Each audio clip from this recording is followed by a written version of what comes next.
Sa'aatii torba guutuu afur ta'anii nagaggalagalchaa turanii.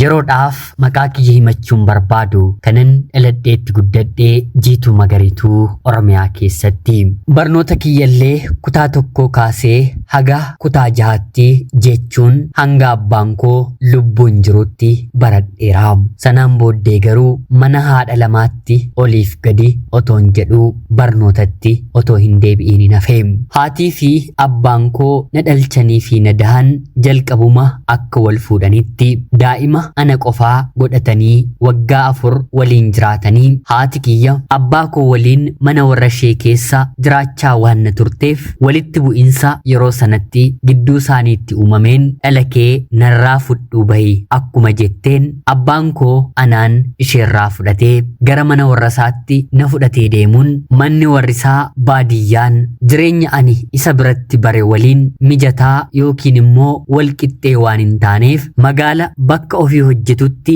na fudhatee otuu haati kiyya magaaluma sana keessa jiraattuu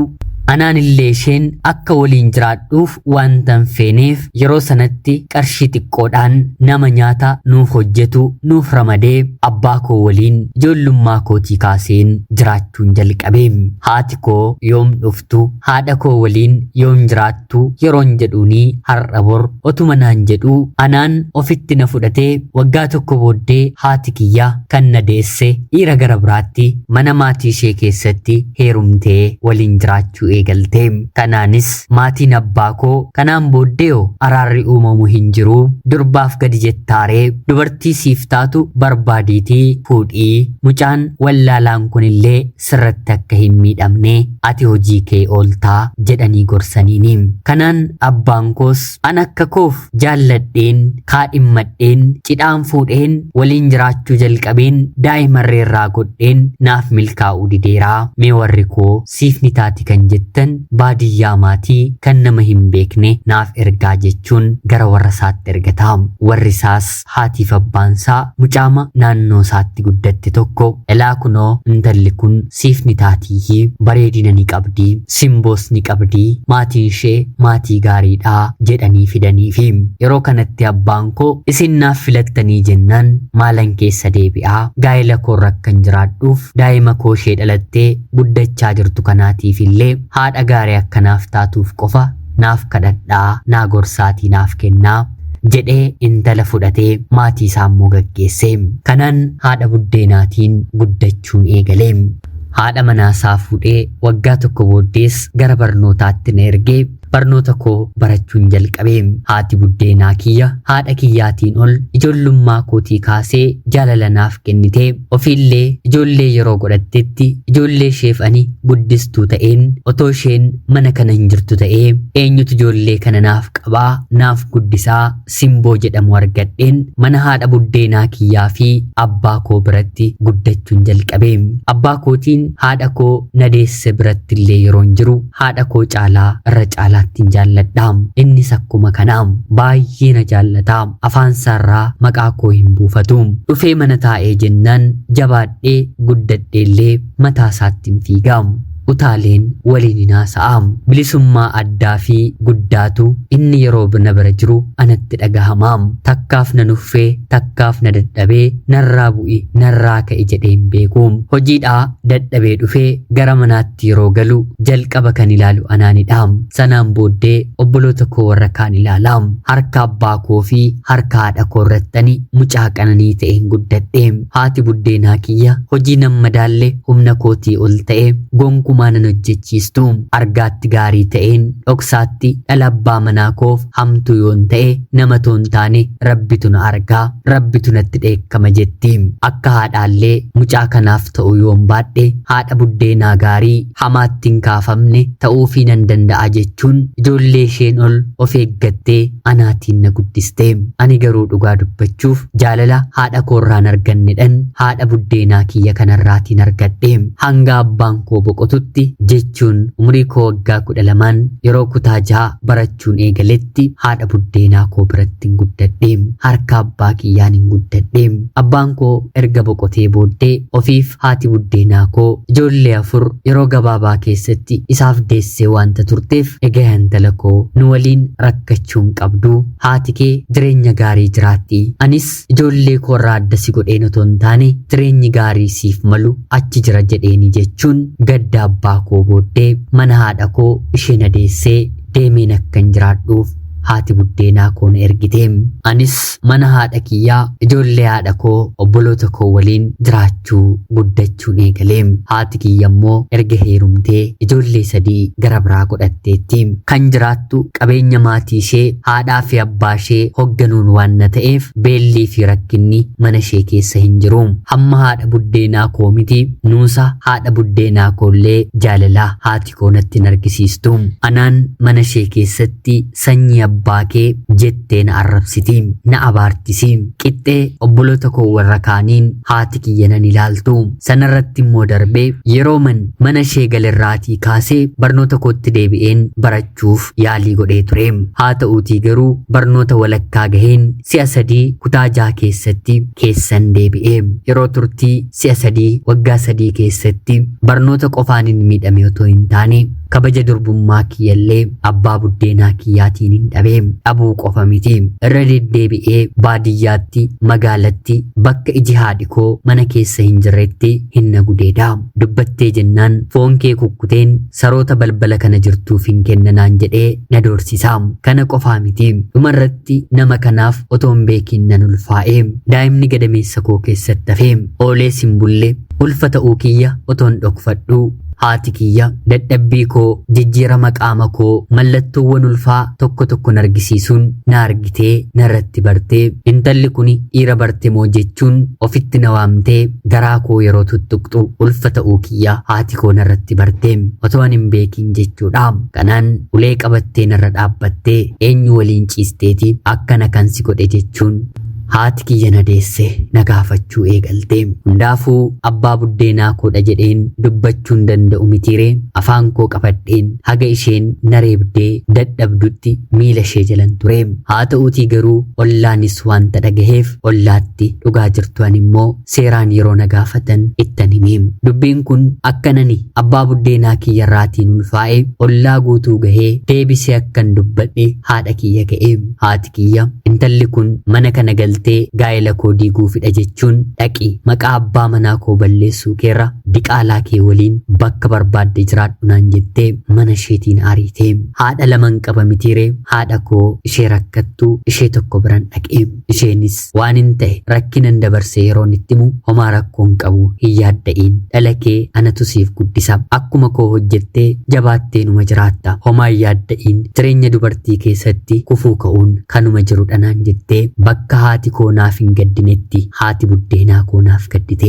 Ofiif jireenya gaarii hin qabduutii malee anuu mana haadha koon deemuun ture. Yeroon mana haadha koo deemetti haati koo nyaataan al takka takkaallee waan namiituuf mana barumsaa dhaqeen mana isheetti goreen waan isheen naaf kennite nyaadheen gara mana haadha kootti deebi'aamu. Kanaan yeroon dahumsa kiyyaa gahee daa'ima qaamni isaa miidhamaa ta'e nagaadhaan hin dahee. Kunis qorumsa gara biraa jireenya kootti fidee dhufe. Haati buddeenaa kiyyaa kan rabbi namaaf kenne amiin jedhanii fudhatu malee rabbitti asii ol hin gungumanii hin komatanii inni uumaa hundumaadhaa otoo ciniinfattuu du'uyyuu ni dandeessa ture. Baga rabbisiin nagaa godhee daa'ima kanallee siif kennee amiin jedhii fudhuu eebba inni jireenya keetii siif fidu hin beektuu jettee na jajjabeessite. Kanaan gabaa keessa haadha buddeenaa koo waliin daa'ima dugdatti baadheen wantoota garaagaraa bitee gurguruun eegalee. Otuman jedhuu yeroon turtii waggaa 2 guuteem daa'imni koo fayyaalessa waan hin taaneef ni dhukkubasiim irraatii fagaadheen daqiiqaa 2-3 turuu hin danda'u miilaan ni dhaabbata deemuu hin danda'u harka isaanii diriirsa qabachuu hin danda'u sagalee guddaadhaan waan iyyuuf nama biratti dhiiseen deemuun natti ulfaata kanani itti dhiisee deemuu danda'u haadha buddeenaa koodha haa ta'uutii garuu turtii waggaa 2 booddee na jalaa dhukkubsatee otuma yaalladhu daa'imni koo tokkichi koo na jalaatii boqotee hundaafuu haati kiyya gadda naftu mitiire abbaa manaa ishee abbaa daa'ima koo waliin gadda dhuftee gadda teessee abbaan buddeenaa kiyyas jechuun abbaan mucaa kiyyas dhufee gadda mucaasaaf taa'ee namni akkuma akkasaatti gatii harkasaatu argatee bareedaadha mitiire gadda torbee tokko mana haadha buddeenaa koo taa'anii abbaan buddeenaa koo nan ka'a yeroo jedhu miilisaaf harkisaa akka daa'ima koo ta'ee gadi taa'ee hindiriirfata qabachuu hin danda'u hin deemuu hin danda'u harkii fi miilli walitti hidhamanii kanaan duriyyuu ayyaanni keenaaf hin ta'u jettee haati koo na abaartee abbaa manaa ishee baachifattee gara manaatti galfattee eega sanaa haga har'aatti abbaan buddeenaa koo hidhamee manaatii hin baane sagalee ni dhageessisu sagalee guddaa akka daa'ima kootii ni iyyaa akka ijoollee ni boo'aa abaarsa eessaan dhufetu bifa kanaan akka inni isa qabe hin beeku amala daa'imni koo qabu hunda fudhatee taa'ee kanaan haati kiyya ergasa fudhattee gara manaatti galtee halkaniif guyyaa na abaartii mar'ummaan kiyyaan si daheera yoon ta'e mar'ummaan kee dhalan godhatiin yoo godhatte siin guddatiin takaalami kanan dubbadhe lafatti hin badiin jettee halkaniif guyyaa na abaartii mana ishee yeroon dhaqu balbala koon seentu naan jettii bifa kanaan erga daa'imni koo boqoteellee haadha buddeenaa koo bira waggaa tokko hin jiraadhe turtii waggaa tokko booddee maqaan kees badeeraa takkaas deesseettaa mee immoo sammuu kee gara biyya biraa deemiitii jijjiirradhu koottuu naan jettee haati buddeenaa koo na gaafattee anis eessan dhaqa yeroon jedhuuni otoo deemteellee biyya hambaadhaa haa ta'uutii garuu maallaqa kana nuuf guutuu hin qabnu naan jettee anis obbolaa abbaa koo yoon godhadhe nan hawwatanii gaddarratti wanta si barbaachisu nu gaafadhu hamma humna keenyaa si gargaara naan jedhaniiru jedheen isheetti himee yeroo kana isheenis na gorsitee birrii liqeeffachuu isaan biran deemee kana ni gaafadhe otoo hin taane nama 3 ta'anii kana ni gaafadhe ol liqiin otoo hin taane kennaa walitti buufatanii naaf kennanii atii fi obbolaan kee haftee obboleessa keenyaadha naan jedhanii jaalala natti argisiisanii kanaanis finfinne deemeen paaspoortii kiyya baafadheen baatii 2 eegeen piroosesiin hundi isaa naaf xumuramee viizaan naaf dhufee gara biyya hambaatti godaanee biyya hambaa deemeen waggaa 2 akkuma hojjedheen bakka yookiin immoo naannoo ani hojjedhetti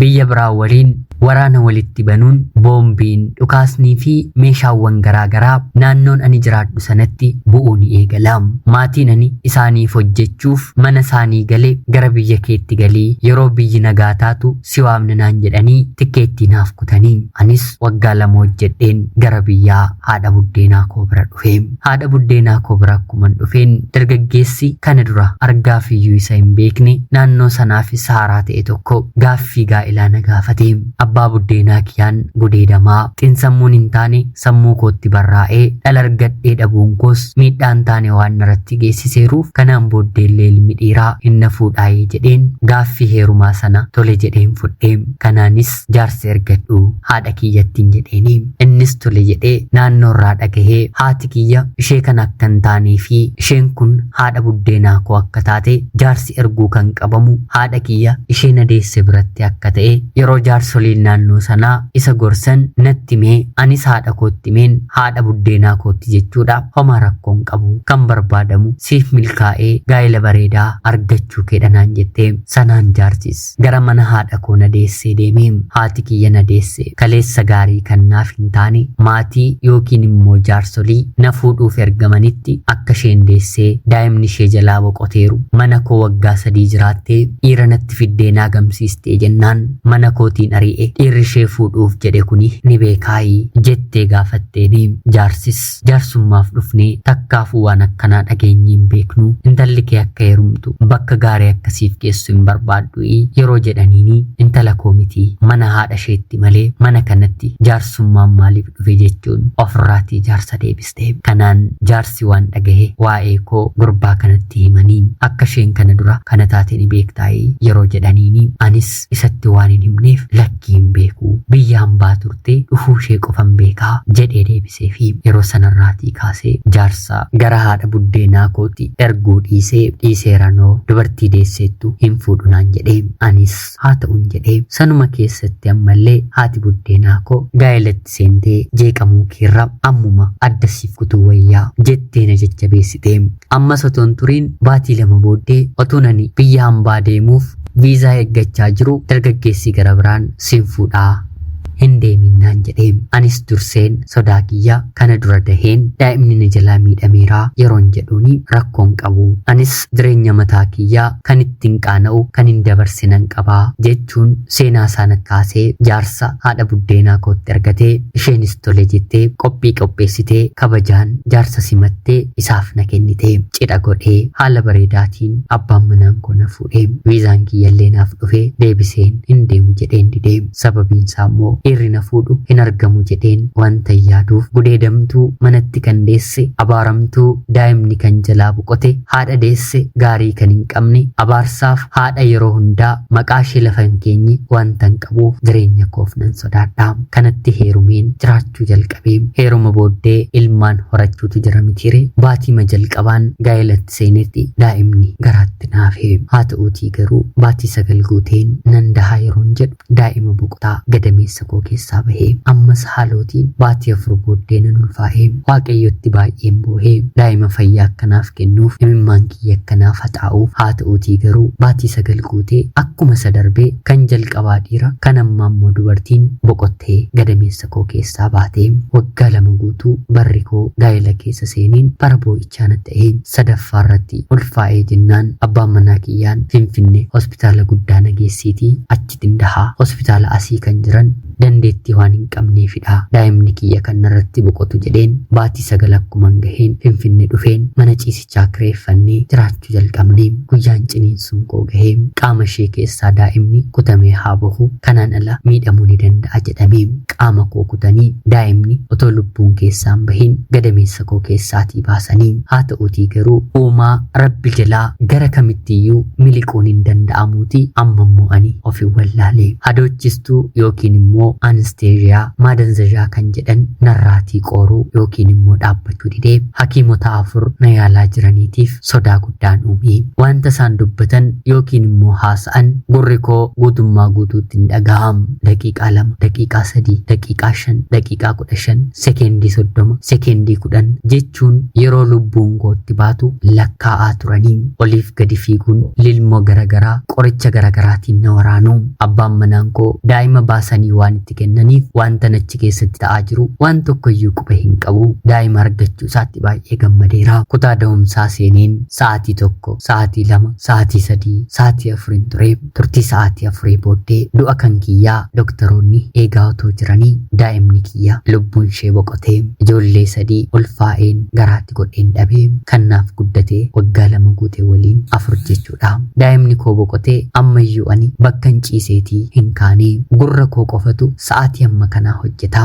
Daa'imni koo boqochuu sana keessa taa'ee dhagaheen imimmaan kiyya ijaan dhangalaasee kana hundumaa nan yaadadha nan beekaa. Dhumarratti naannoo sa'aatii 7 erga walirratti na furanii booda lubbuun koo natti deebitee qaamni koo inni kaanis hojjechuu jalqabee sanaan abbaan manaan koo na fudhatee gara biyyaatti erga na galchee booda waggaa 4 si waliin gaa'ela kana yaaleera. Kanaa ol dadhabuun barbaadu. Atis gara mana warra keetti galii anis gara warra kootti hin deebi'a. Argee dhabuu rabbi nama haa oolchuu jedhee nagaadhaan na gaggeessee haadha ijoollee 4 awwaallatti ta'een ijoollummaadhaan gadda akka abiddaatti nama gubu sammuutti baadheen naanna'u jalqabee haati buddeenaa koo ati miidhamtuudha naan booddee gadi taa'ii anatti si wal'aana naan jettee waan qabduun hanga humna ishee na wal'aanuu na gargaaruutti mofuuftee naannoo baatii afurii harka ishee irratti wal'aanamiin bifti koo erganatti deebi'ee booda beenu deebiitii hojjetadhu yoos nama taataa maallaqa of harkatti qabadhu waan fe'e haa ta'u jireenyaaf abdiin kutiin naan jettee maallaqa ofii naaf barbaaddee gara biyya hambaatti deebistee na ergitee tole jedheen biyya hambaa si'a lammataaf ijoollee sadii ergan dhabee booda nani malee keessi koo gammachuu kan jedhame hin qabu waaqa waliin yeroo hundaa wal lolaam yaa waaqayyo mee ammati bakka kamitti dhala namaa qixxee gootee uumtee natti argisiisimee naaf mirkaneessimee jechuun halkaniif guyyaa imimmaan koo gara samiitti oliin facaasaam maaliif carraan koo akkana ta'e jedheen baay'een bu'aa baay'een gaddaam haati koo nan guddisne haati koo nan jaallattu abaarsi haadha koo bakka maaliin deemee waan ani tuqe jireenya koo hundumaa keessa seena jedheen waggaa 4 biyya hambaan taa'e guutuu boo'aa gaddaa iyyaan ture turtii waggaa 4 booddee gama toora sooshaal miidiyaatiin nama aanaa keenya hin taane tokko waliin akka tasaa wal barree waa'ee koo na gaafatee iftoominaan dhugaa jirtutti naasa'ee dubartiin isheen kaan dhiira fageenya irra jiru ani durbummaa qaba jettee goyyomsiti ati akkamittiin 4 daheen arfanuu na jalaa miidhamaniiru jettaa naan jechuu jalqabee anis kanaan booddee soba dubbadheen nagaasa kamin argadharee akkanattuu jireenyi natti dukkanaa'eeran jedheeni kanaan innis lakkee obboleetii koo waaqayyo guyyaa tokko gara kee dhufee jireenya ammaati dukkana jettu kana ifa siif gochuu danda'a abdiin kutiinii naan jedhee yeroo kana anis warri abdii godhattan abdii godhaa malee ani jireenyaaf nama abdii kutedha haadha buddeenaa koo gatii natti baasteef jedheen biyya hambaa kana keessa hojjedha malee mataa koof miti jireenyiin kanaan booddee jiraadhu hiika kan qabu hin jiruun jedheeni yeroo kana innis haadha buddeenaa kee akkana si gargaarte haadha siif taate kanaan walla barsiisinaan jedhee anis maal gootaafiin jedheeni otuu danda'amee otoon badhaasee bara kana keessa haadha caalaa haadha buddeenaatu na jaallate jechuun sobadha yoon jedhe soba natti hin ta'u naan jedhee anis rabbi haadhaan na miidhee haadha buddeenaadhaan immoo na badhaasee bakka abbaa koo naaf ta'ettiin jedheeni sanaan bakka jiraattu bilbila ishee kenneefiin mana ishee dhaquun isheefis ijoollee isheefis uffannaa fi muuzii bitee dhaqee galateeffatee akkana waliin haasa'aa jirullee isheetti himee battaluma ani bilbileefiittis gurbaa gaarii gurbaa bareedaa kan immoo eessaa fiddee maal ta'a daftee dhuftee si fuudhuuf fedha kan qabu yoo ta'e waliin jiraatte naan jettee anis tole jedheen waggaa arfaffaa koo akkuma xumureen gara biyyaatti hin galee torban tokko haadha buddeenaa koo bira argan ture booda jaarsa ergeen si fudhaa yeroo inni naan jedhu lakki kanaan booddee gaa'ela kiyyallee iccitiidhaan godhachuun qabaa keessumaa haati koo akka isheen dhageessu hin fedhu mana nuuf kireessiitii bakka jiraattutti na fudhuun jedheeni yeroo suma daa'imni gadameessa koo keessatti hafee hangan dahutti baatii 9 guutuu mana amantaarra naanna'aan ture yaa rabbii jireenya kana jireenya naaf godheetii abdii natti kenni jedheen imimmaan koo facaaseen kadhachaan ture gaafa eebbisus isatti hin xiqqaatu mitiire ijoollee lakkuu 2 dhiira tokkoof durba tokkon argadhee ni boqotu jedheen ammatoon ilaalu ijoolleen koo naaf guddachuu jalqabanii waggaa 7 ammallee mucaa dubaraa tokkon argadhee waggaa 2 keessatti rabbi guddaan ijoollee 3 naaf kennee abbaan manaan koos nama toon taane warqii naaf ta'ee abaarsa hundumaas kan namarraa cabsu cubbuu hundumaas kan namarraa deebisu rabbi guddaadha mitiire ayyaana isaatiin anaa fi mana koo yaadatee yeroon si'a lammaffaa biyya hambaa deemetti haadha buddeenaa koo akkana na jaallattuuf mana ishee diigeen ijaareen hojii gabaa keessatti hojjettu dhaabsiseen suuqii guddaa bareedaa ta'e dhaabeefiin obboleessa kiyyaa dhiira hangafa isheen deesseef immoo baajaajii tokko biteen wantan hojjedhe hundumaayyuu gaabbii tokko malee ishumatti hin fixee rabbi garaa laafina ishee obsa ishee kadhannaa ishee naaf ilaaleetu natti araaramee ana obboleettii keessan Jiituu Magariituu Oromiyaa keessaatiin ulfaadhaa nagayaatti galatoomaa.